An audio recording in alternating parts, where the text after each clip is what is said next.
আমি কি সেই বয়স যার রেজিস্ট্রি অফিস বলে? আমার আত্মা যে বয়স যা বলতে পারে। অনেক মানুষ যে বয়স যা বলতে সাহস করে, অথবা যে বয়স যা মানুষকে অসুখী করে।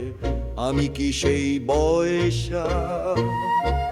আমি নারীদের বলি, যে বয়সা নারীদের কাম্য, যে বয়সা কারো কাছে গুরুত্বপূর্ণ, অথবা যে বয়স যার কেউ যোগ্য না।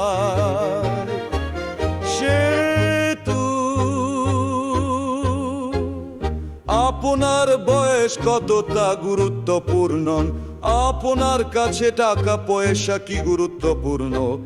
আপনার আসল বয়স আপনার কাছে কিছুই নিয়ে যাই না।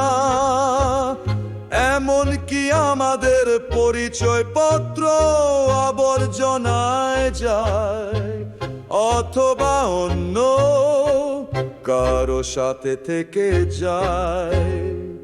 আসল বয়স নিহিত আছে সত্যি কারে। বেঁচে থাকার আনন্দে অধিনেত্রী হওয়ার ভান না করে, ভালোবাসায় বিচারক না হয়ে ক্ষমা করার ক্ষমতায় সর্বদা তরুণ এবং সুখী থাকার প্রজ্ঞা।